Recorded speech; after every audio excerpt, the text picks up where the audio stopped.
Welcome to Hollywood Graveyard, where we set out to remember and celebrate the lives of those who lived to entertain us by visiting their final resting places. Today we're exploring cemeteries around Los Angeles County to find such stars as Sally Rand, Lucille Bogan, Priscilla Lawson, and many more. Join us, won't you?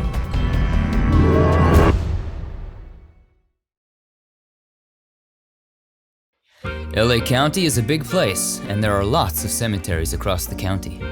We know and have visited the big ones, the star cemeteries, if you will, like Forest Lawn Glendale and Hollywood Forever. But what about the supporting players? Lesser known, perhaps, but still vital to the story. There are numerous smaller cemeteries across Los Angeles County, and in each are a handful of stars. Not enough to populate an entire video for each individual cemetery, so today we'll be visiting 10 cemeteries across LA County to find the stars that rest therein. Mostly smaller stars, but stars nonetheless, whose stories help us weave a more complete picture of the colorful tapestry that is the history of entertainment in Los Angeles. We'll begin inland, on the eastern edge of LA County, and work our way back toward the coast. This is Oak Park Cemetery in Claremont, founded in 1897.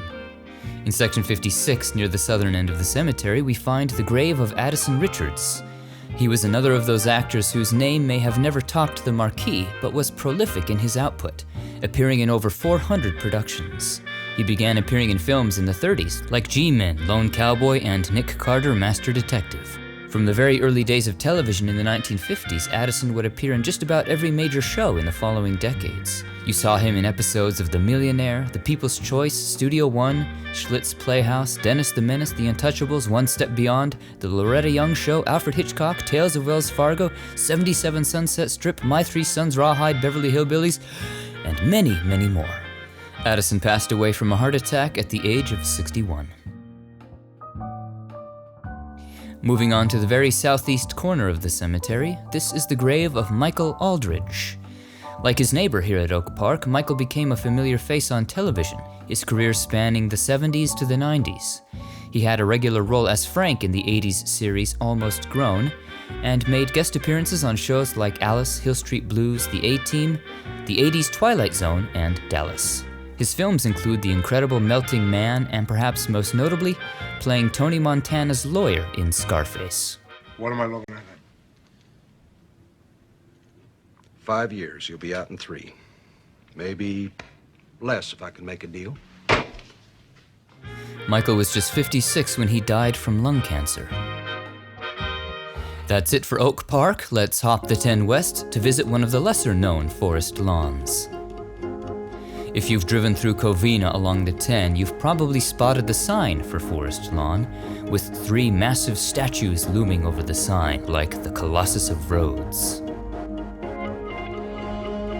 This is another younger sister cemetery to the original Forest Lawn in LA, but she's growing up fast, and just like her sister in the Hollywood Hills, Covina has an impressive mosaic on the facade of the main mausoleum, which features biblical vignettes.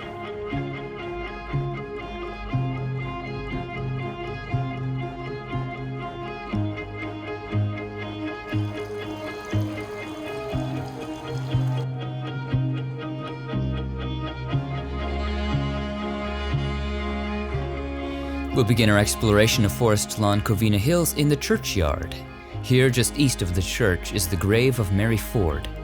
Fans of Les Paul, the man and the guitars, will remember her as the musical and romantic partner of guitar legend Les Paul, the two performing together as Les Paul and Mary Ford.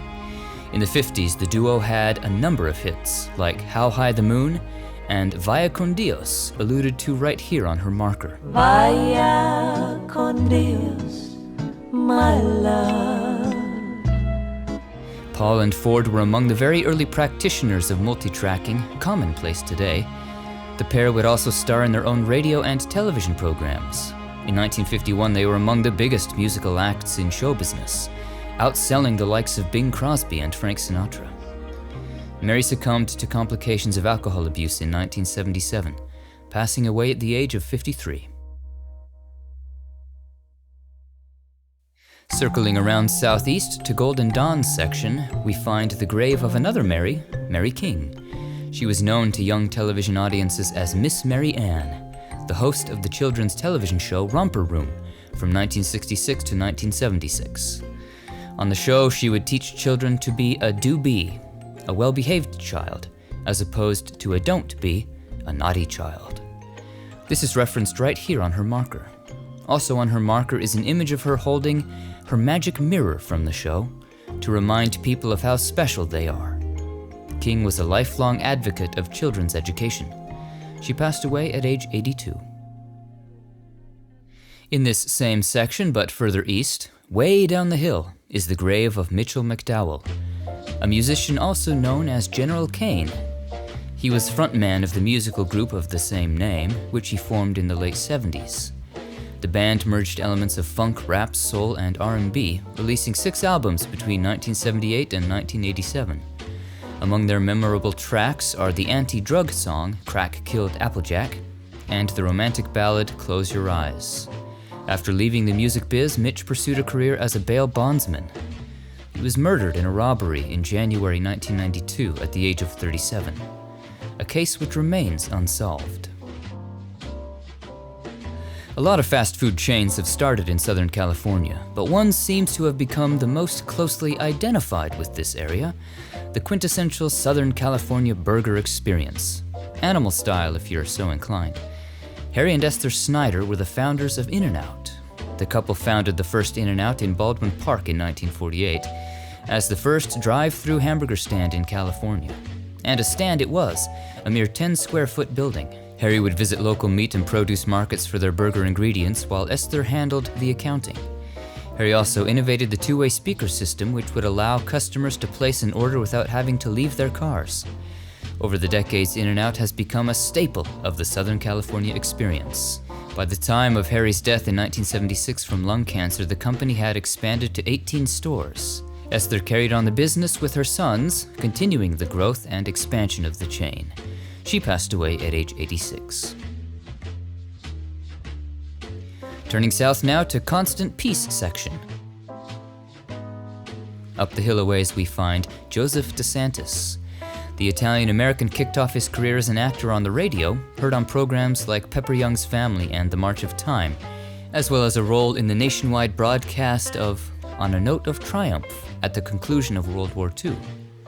With the advent of television, he'd become an in-demand character actor, often playing mugs or suave heavies in shows like Perry Mason, Bonanza, and The Untouchables.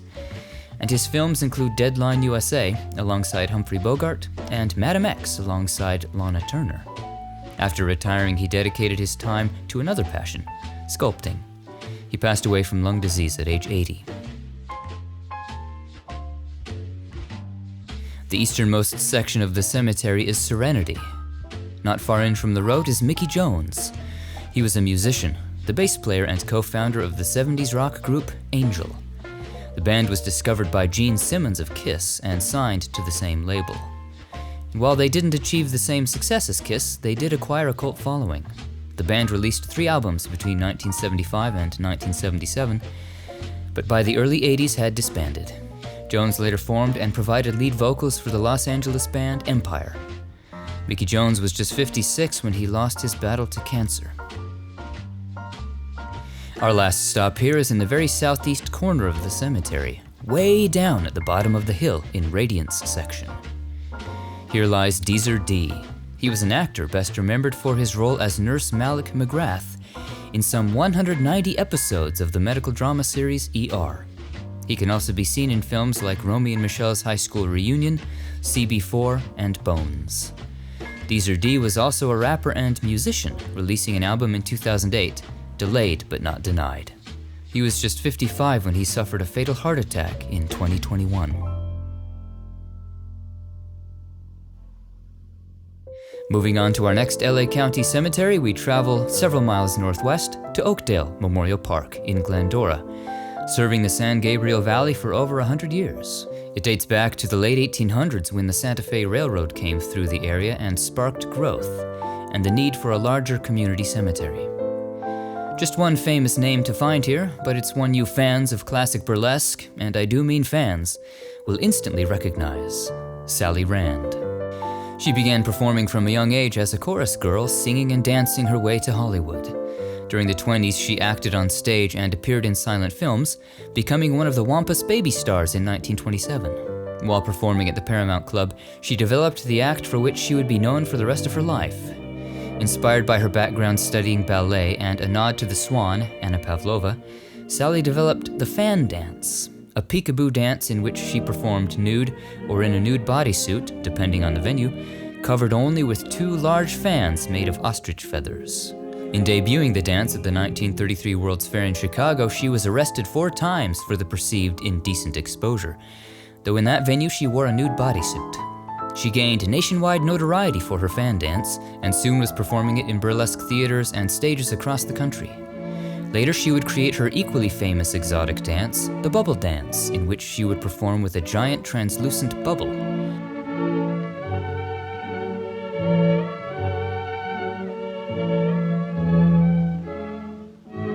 Her iconic dances featured prominently in the films Bolero and Sunset Murder Case, in which she had a starring role. Sally had her own burlesque nightclub in San Francisco, the Music Box, and created Sally Rand's Nude Ranch for the Golden Gate International Expo in 1939 and 1940.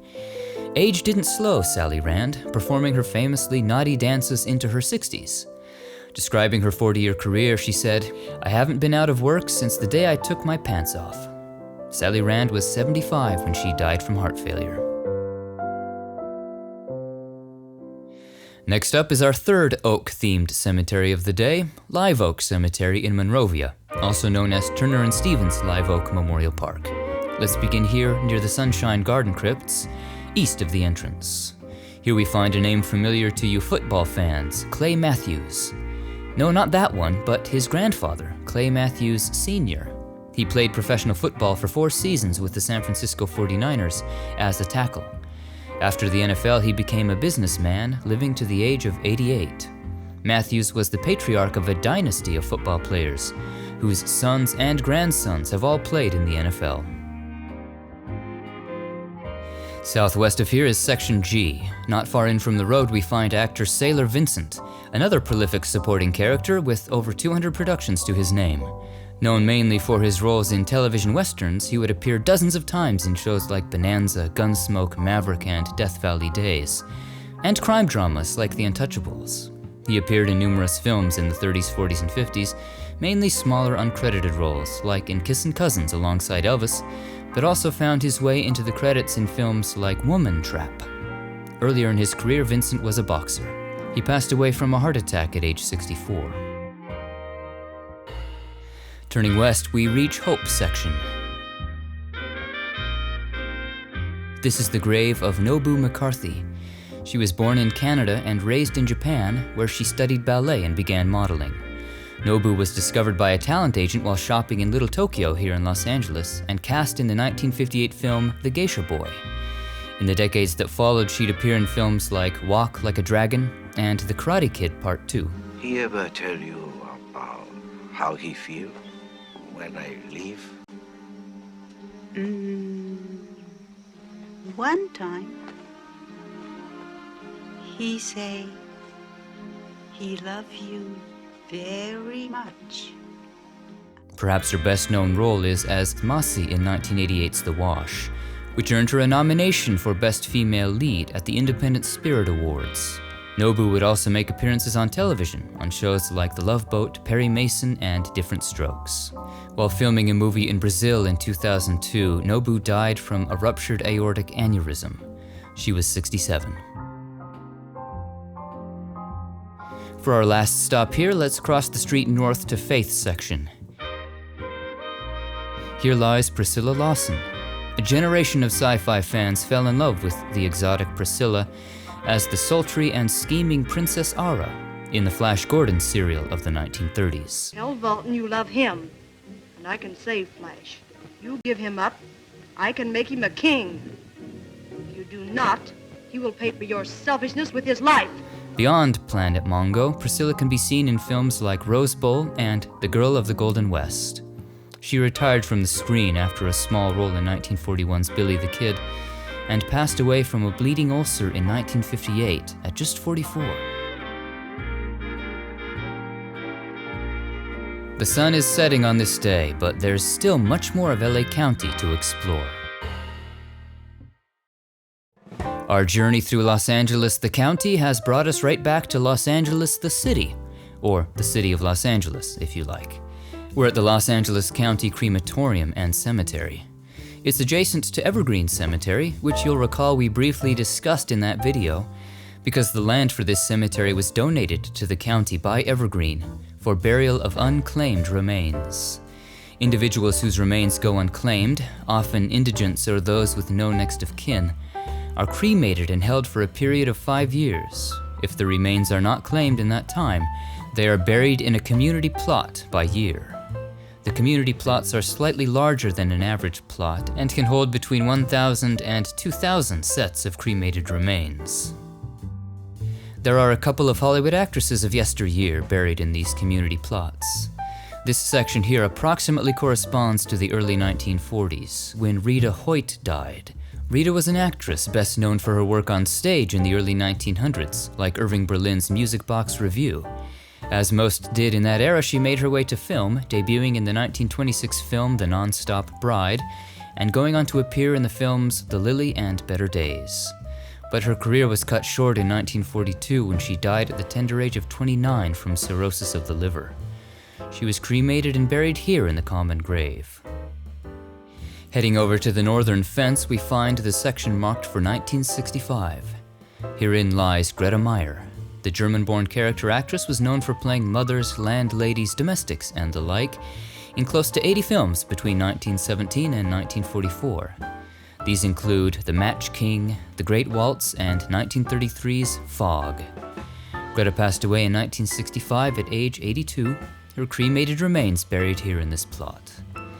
There are no markers for these individuals, but family members who discover loved ones buried in the community plots can request to have a small marker placed, like this one here.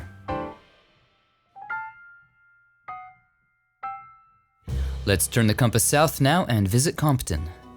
If you've ever wanted to visit the Taj Mahal in India but couldn't afford the trip, drive down Compton Boulevard and check out the mausoleums in Angelus Abbey Memorial Park. It was founded in 1923 by a shipbuilder who envisioned grand mausoleums to house Compton's dead. The mausoleums were built in Moorish and Islamic style architecture, inspired by trips to India. They are among the hidden gems less visited in the LA area by famous grave hunters who tend to gravitate toward the star cemeteries of Forest Lawn and Hollywood Forever, but are well worth seeing for the die-hard taphophile. The mausoleums are kept locked because of issues with the homeless, vandalism, and drug use, but Angelus Abbey is more than happy to show you in if you'd like to visit. I'd highly recommend it, as the interior is spectacularly detailed in its artistry, and stylistically quite different than anything else around. And you've seen these unique mausoleums on screen, in shows like Westworld and Alias, the 2005 film Constantine, and Slipknot's Unsainted music video.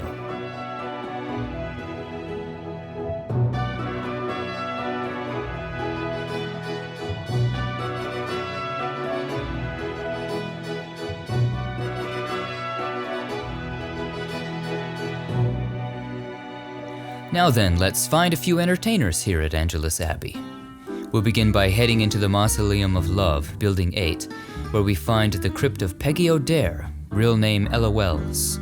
She was a silent film actress appearing in around a dozen films between 1919 and 1928, including The Vanishing Dagger in 1920 and Moccasins in 1925. She retired from the screen before the dawn of the talkies and lived to be 60. Next, we move on to the Garden of Memory, just north of the Abbey of Angelus. Resting here is Viola Wills. She was a pop and R&B singer who shot to fame in 1979 with her dance cover of Gonna Get Along Without You Now. I'm gonna get along without you now. Other hits include covers of If You Could Read My Mind and Stormy Weather. Her musical style evolved over the years, incorporating elements of jazz and gospel, which she dubbed jazzspol. Viola died from cancer in 2009. As of filming, her grave is unmarked. Over now to the Garden of Blessed Promise in the northern end of the cemetery, we find another musician, Carl White. Carl was lead singer in a singing group in the 1950s that underwent a number of name changes before settling on the Rivingtons. The group became well known in the 50s and 60s for their novelty doo-wop songs, most notably among them, Papa Mau Mau.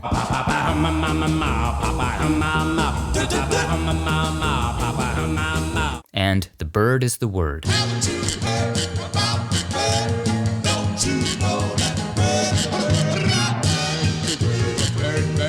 The two songs would be the basis of Surfin' Bird, performed by the Trashmen, and famously featured on Family Guy. Carl White was just 47 when he died from acute tonsillitis. He rests here in a shared multi-plot, though his name is not on the marker. Our next Compton cemetery is Woodlawn Memorial Park, now known as Woodlawn Celestial Gardens. The cemetery is currently undergoing something of a renaissance, thanks to family members and volunteers from the community who have sought to revitalize it. The cemetery was founded in 1871 as Compton Rural Cemetery, one of the very first in LA County. But by the 2000s, after years of neglect, bankruptcy, and abandonment, the cemetery fell into disrepair and the gates were chained shut, leaving families with little recourse. In 2020, a woman named Celestina Bishop, whose family rests here, decided to do something by starting a nonprofit called One Section at a Time, which now runs the cemetery with the help of community volunteers and even works with youth programs to clean up and restore dignity to the cemetery. Woodlawn operates primarily on private funding and donations, but just this week they are installing a brand new columbarium to do inurnments of cremated remains for the first time. For more information on the organization's efforts and how you can help, check out their website, link in the description below. There's a lot of history in these grounds, from veterans and Compton founders to a Black Panther leader, sports figures, and a Social Security pioneer. And yes, a handful of entertainers as well. Near the western fence we find Freeman Davis, a musician also known as Brother Bones and Whistlin' Sam. You may not know his name, but you definitely know his whistle. Davis is best remembered for the 1949 recording with his band Brother Bones and His Shadows of the standard Sweet Georgia Brown. Their rendition became famous nationwide as the theme song of the Harlem Globetrotters, which they adopted in 1952.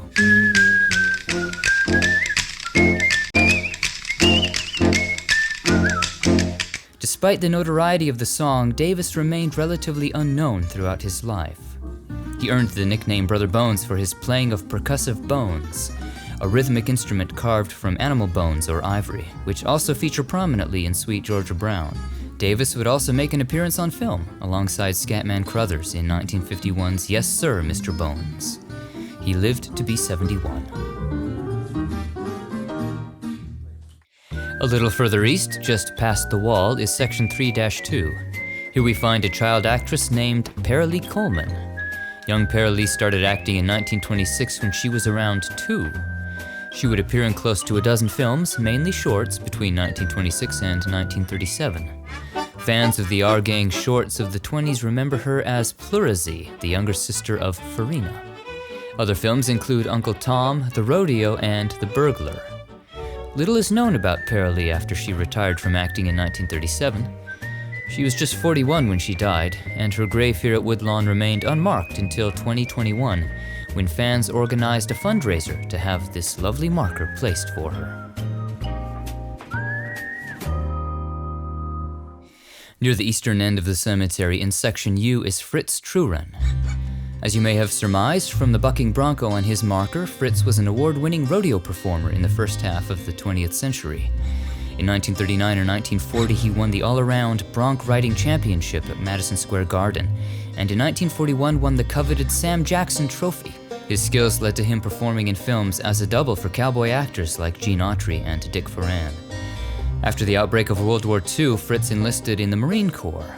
Sadly, Fritz would die fighting for his country in the Battle of Iwo Jima in the Pacific. He was 29. As a tribute to Fritz, the stallion he rode to the championship stood empty-saddled, spotlighted in a dark stadium, while a Marine played taps.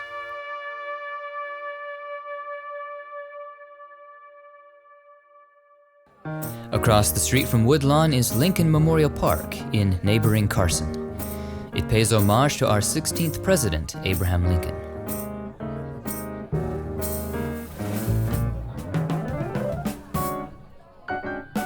We'll begin our explorations here today from the entrance on the right in Section U. Here lies Hampton Hawes.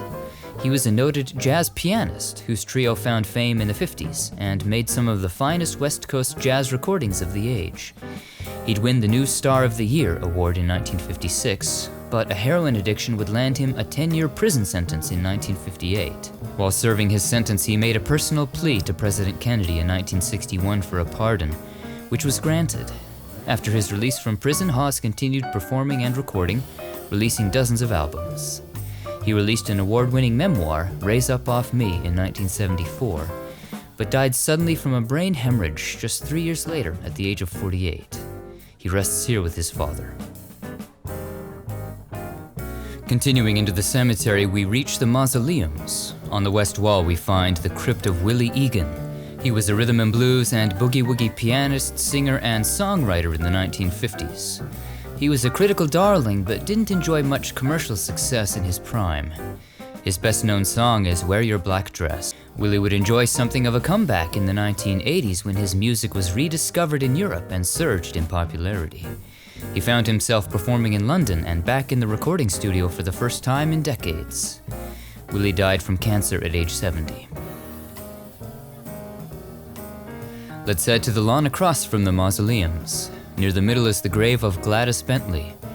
She's another of the great blues entertainers of the 20th century, known for her gender-bending and provocative style. She shot to fame during the Harlem Renaissance, performing in New York speakeasies in the 20s as a black, lesbian, cross-dressing performer, her signature look including top hat, coattails, and a cane. She was open about her lesbianism in an age when that was still very much taboo. Her songs were often risque, and the unique growl in her voice brilliantly blurred the lines between the human voice and a fluttering jazz trumpet. Next thing I'm gonna give him 6 feet in the cold ground. Da, da, da, da, da, da, da. After the repeal of Prohibition, Gladys relocated to Los Angeles, where she was billed as America's greatest sepia piano player. As federal laws began changing, Gladys would sometimes have to carry a special permit to perform in men's clothing, and during the repressive days of McCarthyism, she resorted to wearing dresses and entered into a lavender marriage with a man. During her final years, Gladys claimed to have been cured by taking female hormones, writing an essay for Ebony magazine titled, I Am a Woman Again. She died from pneumonia at age 52. Our next stop takes us all the way to the northwest corner of the cemetery. Here lies Dudley Dickerson. In the 1930s to the 50s, Dudley was one of the most prominent African-American actors in two reel comedies. He's particularly remembered for his numerous appearances alongside the Three Stooges, drawing some of the biggest laughs in his scenes.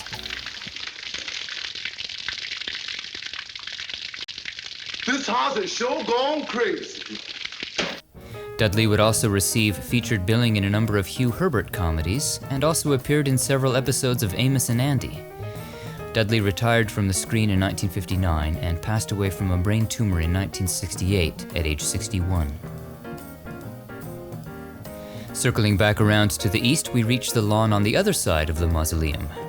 This is the grave of David Lynch, not to be confused with the filmmaker of the same name. This David Lynch was a member of one of the most successful vocal groups during the early rock and roll era, the Platters. The group formed in the early 50s, and they had numerous hits in the 50s and 60s. Among them, Only You and You Alone. Only you. And theirs is perhaps the most famous rendition of Smoke Gets in Your Eyes. They ask me how I knew my true love. Lynch would be inducted into the Rock and Roll Hall of Fame in 1990 with the Platters. He passed away from cancer at age 51. Further east, we find the grave of Jesse Graves. He was a character actor in the 30s and 40s. As a black man in that time, his roles were generally smaller supporting roles, but he'd appear in some of the biggest films of the era, like The Thin Man, Jezebel, Mr. Smith Goes to Washington, and Citizen Kane. Jesse would appear in over 100 films between 1933 and 1949. He lived to be 69. Continuing on to Section B in the southeast, this is the grave of Willa Curtis. She was an actress in the 30s to the 60s. You fans of the Our Gang series will remember her for playing Buckwheat's mother in Tale of a Dog. On film, like her neighbor Jessie Graves, she was often relegated in this era to smaller supporting roles as maids or servants, in productions like Second Chorus and The Wages of Sin. Willa made her way to television in the 50s, appearing on Amos and Andy, Death Valley Days, and The Alfred Hitchcock Hour. She retired in 1964 and passed away from cerebral arteriosclerosis and diabetes at the age of 74. Our last stop here takes us to the eastern end of the cemetery, near the road. If you thought dirty lyrics were a product of the modern age and perceived the music of yesteryear as prudish and proper, then you haven't heard dirty blues. Lucille Bogan was a pioneer of female blues singers in the 1930s. In fact, she's considered among the big three of early female blues, with Bessie Smith and Ma Rainey. She began recording in the 1920s, with her first hit in the song Sweet Petunia. By the 30s, her songs more and more would feature topics of drinking and explicit sex, but presented in a whimsical, sometimes tongue-in-cheek fashion. Lucille even famously cracking herself up with a line in one of her most notoriously bawdy tracks, Shave 'Em Dry. And the crab walks in like people. Ow! Shucks! Woo! Baby won't shave 'em dry. Another of her most famously dirty blues, Till the Cows Come Home, would require some significant bleeping if played on the airwaves today, and could make even the most free-spirited among us blush. You can my baby until the cows come home. Lucille passed away from coronary sclerosis at the age of 51. Her grave remained unmarked until 2016, when this marker was placed by a blues organization. And in 2022, Lucille was inducted into the Blues Hall of Fame. Next up is Roosevelt Memorial Park in Gardena, founded in 1923.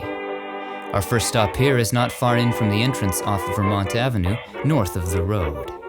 Here lies Big Joe Turner, boss of the blues. He's considered another of the early pioneers of rock and roll, whose background performing the rhythm and blues and boogie-woogie in the 30s and 40s would evolve into rock and roll in the 50s. In 1954, he had a huge success with the song Shake, Rattle, and Roll, considered today among the greatest songs of all time. Shake, rattle, and roll. They won't do right to save your doggone soul. 2 years later, he would appear as himself in the film Shake, Rattle, and Rock. In the 60s and 70s, he returned to his roots, playing blues with a small jazz combo. Big Joe Turner would be inducted into both the Blues and Rock and Roll Halls of Fame. He died from heart failure at age 74. Further west, we reach the mausoleums. Here is the niche of Viola Vale, one of the great beauties from Hollywood's nascent years. She began appearing in silent films as early as 1913. Viola is remembered for playing leading lady to William S. Hart in films like 1917's The Silent Man. Her popularity rose in the following years, starring in films like Alias Jimmy Valentine. But her career slowed by the end of the silent era, and aside from 2-bit parts in the 1930s, she retired from the screen. Viola died from heart disease and diabetes at the age of 73. All the way at the other end of the cemetery is a scattering garden, where we remember Basil Rangel. His role in Hollywood is one we rarely feature, but is vital to the films we see. He was an editor, the person who cuts and sews all the footage together into the final film we see. His career began in the silent era, and he would cut films and TV shows into the 70s. His best-known work is the 1937 film The Good Earth, which earned him an Oscar nomination. Other of his work includes films like Freaks and shows like Peyton Place. Basil passed away in 1970 at age 77. His cremated remains were scattered here in the garden, though there is no marker for him.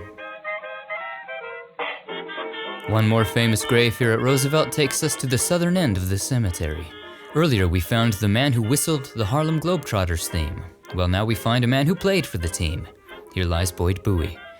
Young Boyd lost his left arm in a car accident when he was 13. This didn't hold him back, though, from pushing himself to excel as an athlete, becoming the leading scorer on his high school basketball team. Before even graduating from high school, the Harlem Globetrotters offered him a contract to play. But putting an emphasis on education, he completed a college degree before signing on to play with the Globetrotters in 1946.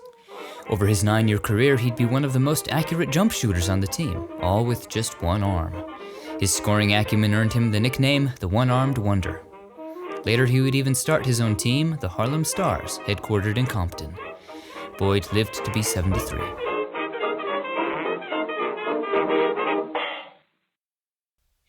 For our last stop of the day, we're going to do something we haven't done since our Italy tour, and that is hop a boat to reach our next cemetery. Because our destination is Catalina Island.